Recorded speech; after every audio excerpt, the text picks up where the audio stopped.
सध्या आपण आहोत आकुर्डे जिल्हा परिषद निवडणुकीच्या निमित्तानं आकुर्डे या गावामध्ये आणि या ठिकाणी ज्या निवडणुकीच्या रिंगणामध्ये उमेदवार आहेत ते अर्चना निकम या तर त्यांचे पती आपल्यासोबत आहेत. आपण त्यांच्याकडून जाणून घेऊया की कशा पद्धतीने त्यांचा प्रचार सध्या सुरू आहे, कशा पद्धतीचा एक रिस्पॉन्स आपल्याला जाणवत आहे.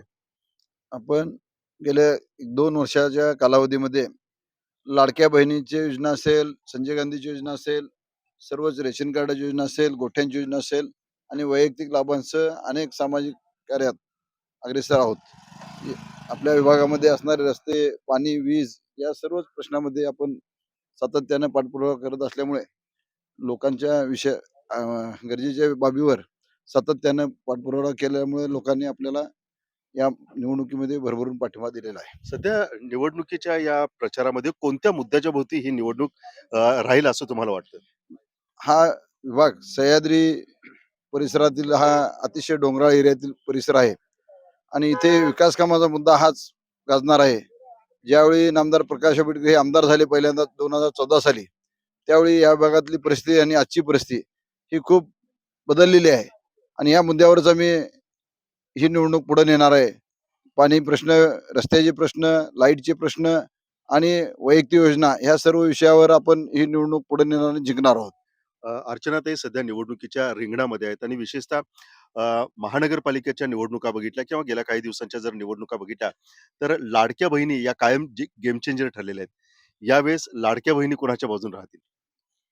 या आधी शिंदे साहेबांच्या बाजून होत्या आणि आताही या लाडक्या बहिणी महायुतीच्या बाजूने आहेत. पुढेही या महायुतीच्या बाजूने लाडक्या बहिणी राहणार आणि कायम सत्ता ही महायुतीची राहणार. एक शेवटचा प्रश्न, खरं म्हणजे निवडणुका 5 तारखेला होणार होत्या त्या आता 7 तारखेला होणार आहेत आणि निकाल हा 9 तारखेला लागणार आहे. 9 तारखेचा निकाल आकुर्डीमध्ये काय असेल? 9 तारखेचा निकाल हा महायुतीचाच असेल. इथं काम हे नामदार प्रकाशराव आंबेडकरांच्या माध्यमातून खूपच सर्वच माध्यमातून आघाडीवर आहे. राज्यामध्ये एक अतिशय गतिमान आमदार म्हणून त्यांना मंत्रिपद मिळालं आणि आम्ही सर्वजण त्यांचे हाताचे त्यांचे सहकारी म्हणून अतिशय जोमानं काम करत आहोत. त्यामुळे आम्हाला यश मिळेल. आणि काय विकासाचा अजेंडा घेऊन तुम्ही मतदारांच्या पर्यंत पोहोचायला आलाय, त्यांना तुम्ही आवाहन करत आहात? या विभागातील सर्वच पाणी असेल, रस्ते असेल किंवा पर्यटन असेल, या सर्वच मुद्द्यावर आपण ही निवडणूक लढवत आहोत आणि युवकांच्या हाताला काम देणार, महिलांच्या हाताला काम देणार आणि महिलांच्या वैयक्तिक छोट्या-मोठ्या विषयामध्ये लक्ष घालून, आरोग्याच्या विषयामध्ये समाजाच्या लक्ष घालून आपण पुढे जाणार आहोत. पण यावेळेस राजकीय विरोधक आहेत ते म्हणतात की आम्हालाही संधी द्या, विकास आम्ही निश्चित करू, एकदा संधी देऊन बघा. ते अनेक वर्ष होते.